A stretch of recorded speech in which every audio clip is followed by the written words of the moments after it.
Vamos a comenzar este cursado de psicolingüística y adquisición del lenguaje, dando una definición de la disciplina psicolingüística, así como de la metodología o del conjunto de metodologías que aplica en sus investigaciones. Entonces, para definir la psicolingüística conviene que nos remontemos a las preguntas que formulaba Noam Chomsky en su programa de investigación. Recuerden que para Noam Chomsky, toda persona que habla una lengua tiene representada de algún modo en su mente-cerebro una competencia, un sistema cognitivo que es el que le permite comprender y producir las oraciones gramaticales de esa lengua. De tal modo, el programa de investigación consiste en una serie de preguntas, de las cuales la primera es, bueno, ¿cuál es ese sistema de conocimiento que está representado en la mente-cerebro del hablante de una lengua? Es decir, el objeto es formalizar ese conocimiento. También se pregunta cómo se adquiere ese conocimiento, cómo se usa, cuáles son las bases físicas que subyacen a ese conocimiento y su uso, y en los últimos años también se agregó una quinta pregunta referida a la evolución de la facultad lingüística en la especie. Estas dos últimas preguntas claramente están estrechamente relacionadas con el hecho de considerar al lenguaje como un órgano biológico. Entonces, como tal, tiene una base física, el cerebro, y ha evolucionado en la especie como cualquier otra facultad, capacidad u órgano. Otra distinción importante que hacía en esos estudios, desde el principio de su teoría, Noam Chomsky, es la diferencia entre competencia y actuación. En este sentido, definía la competencia como el conocimiento tácito que tienen los hablantes de las reglas, los principios que rigen la generación de mensajes lingüísticos gramaticales. Mientras que la actuación era el conjunto de procedimientos por los cuales se aplica esa competencia en la producción y comprensión de enunciados en tiempo real. No debemos olvidar además que esa actuación, de acuerdo con Chomsky, es un epifenómeno que está influido, que está atravesado por, además del conocimiento, cuestiones tales como el conocimiento del mundo, la atención, la memoria, la motivación, el interés, etc. A partir de estas distinciones podemos dividir las distintas ramas o componentes de la lingüística de acuerdo con aquello a lo que prestan más atención. Así, la gramática básicamente estudia la competencia, mientras que la psicolingüística estudia los procesos de actuación lingüística. Claro que, a diferencia de lo que hace la sociolingüística, que también estudia el uso del lenguaje, la psicolingüística adopta una perspectiva psicológica, centrada, por supuesto, en el sujeto concreto y en situaciones concretas de comunicación. Además, y como decíamos, que el lenguaje tiene un soporte físico, también adquiere importancia la neurolingüística que estudia los mecanismos del cerebro humano, ¿sí? Qué grupos de neuronas, qué regiones, qué procesos cerebrales facilitan el conocimiento y el procesamiento del lenguaje en todas sus expresiones, orales, escritas, signadas, etc. De tal modo podemos definir el objeto de la psicolingüística un poco más estrictamente como la explicación o el estudio de los procesos y estados mentales que permiten adquirir, producir y comprender, es decir, procesar, y también perder el lenguaje. No tenemos que olvidar que la psicolingüística también se dedica al estudio de los trastornos o los déficits del lenguaje. Bien. Algunos de los temas que aborda entonces la psicolingüística tienen que ver justamente con el procesamiento del lenguaje, la comprensión y la producción, sea oral, sea escrito, sean lenguas asignadas. Y cuando nos referimos a comprensión y producción, nos referimos a todos los procesos que están involucrados en la comprensión, es decir, desde que percibimos un estímulo lingüístico hasta que nos representamos mentalmente el mensaje que se quiso transmitir, y la producción, el camino inverso, desde una idea, una intención común, hasta el momento en que emitimos el mensaje concreto, sea en forma oral, sea en forma escrita, sea en forma de signos. También estudia la adquisición del lenguaje o el lenguaje infantil y conviene aquí hacer una distinción entre el estudio de la adquisición y el estudio del desarrollo lingüístico.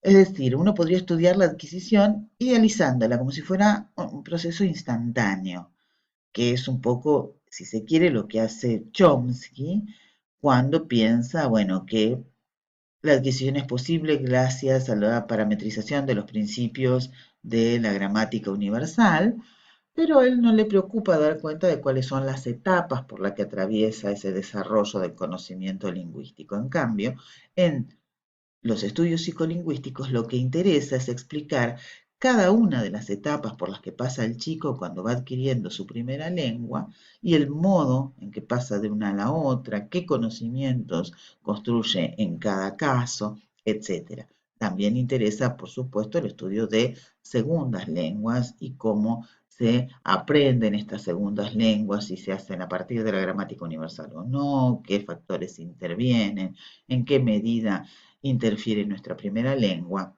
etc.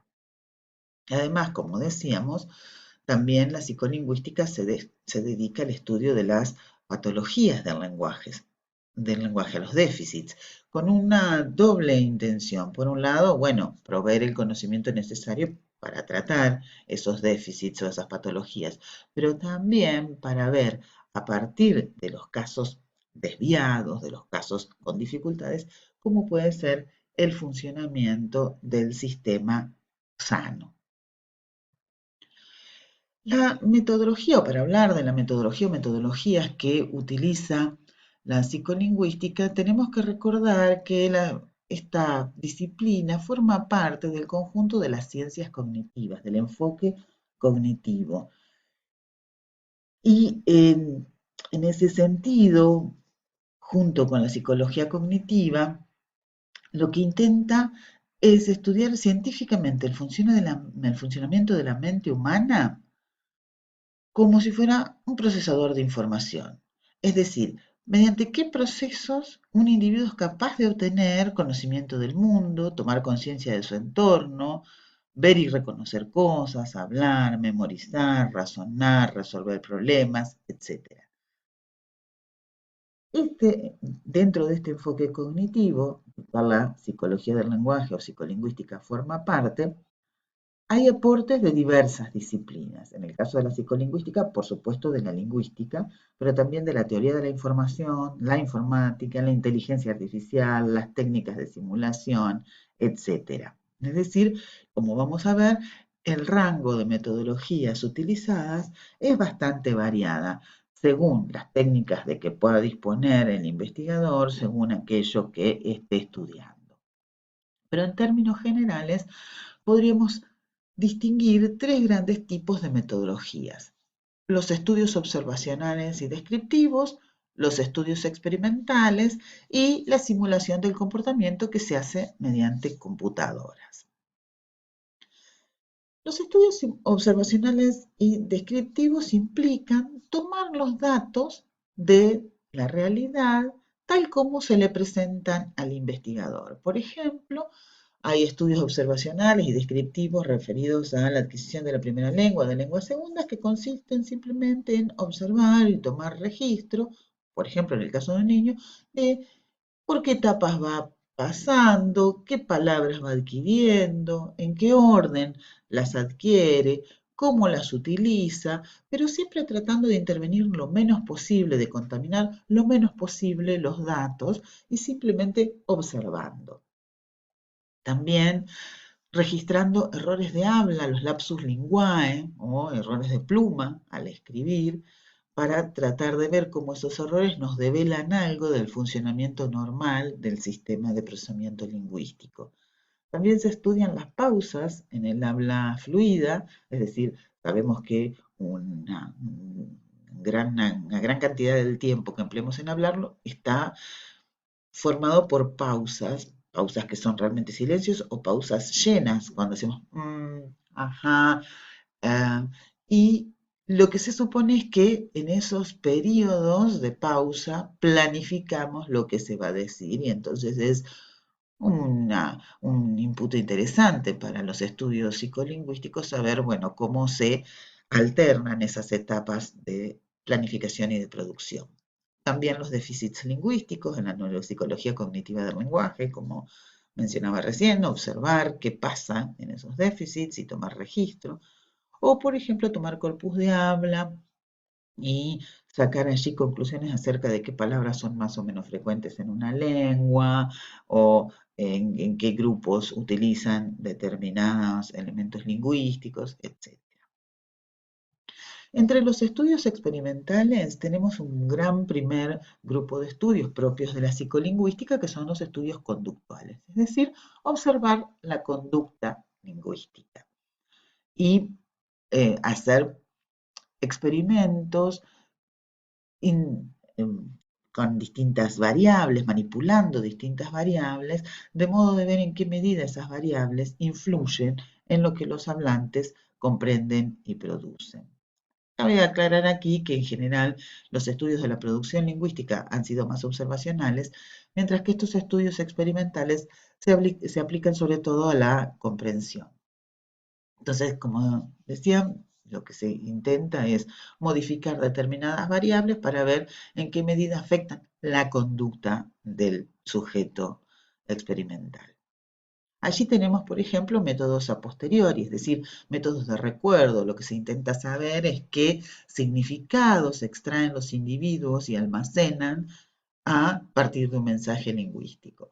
¿Sí? Entonces uno puede modificar las características de ese mensaje lingüístico, la longitud, la complejidad, y ver en qué medida incide en el recuerdo que el individuo tiene. Entonces se le pregunta 1 hora después, 2 horas después, días después, semanas, qué recuerda de un determinado texto y se sacan conclusiones a partir de las propiedades del texto y el nivel de recuerdo, todo cuánto se recuerda y cómo se recuerda, es decir, si hay errores o no.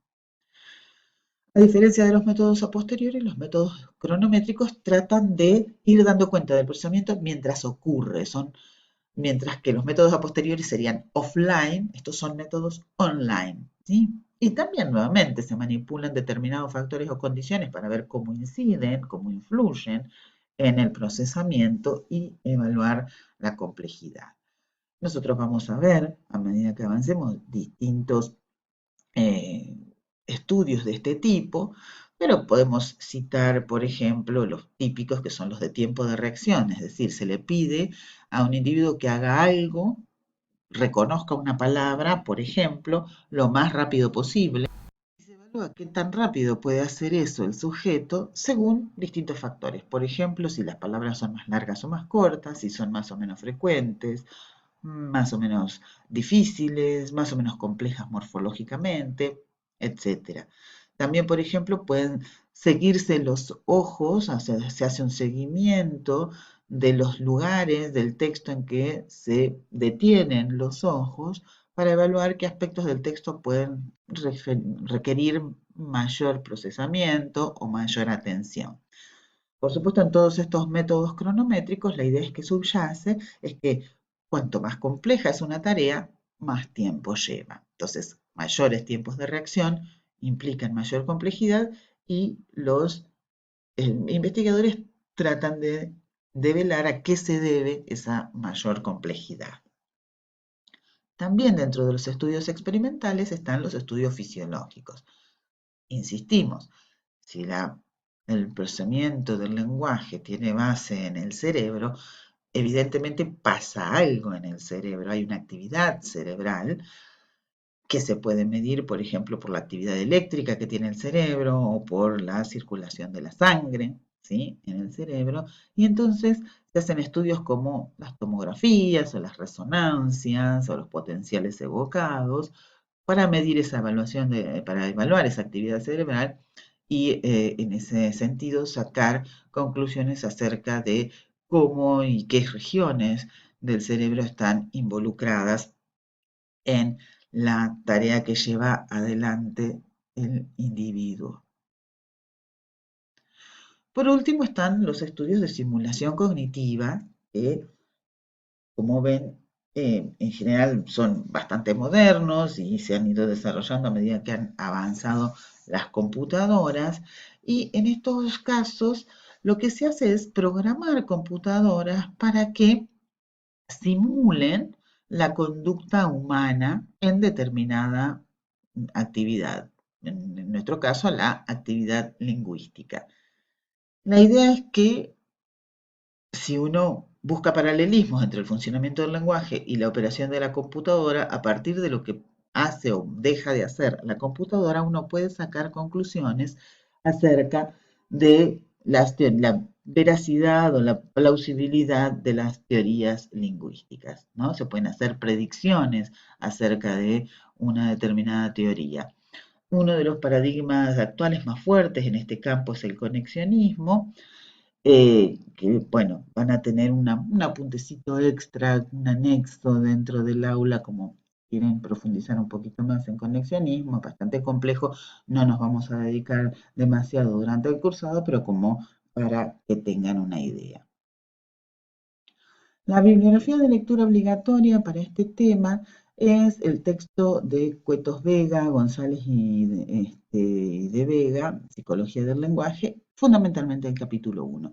También en la última parte del capítulo 3 hablan de estas técnicas de evaluación de la actividad cerebral, las vamos a ver en su momento, pero bueno, como pueden ir adelantando la lectura como para tener una idea. Nada más.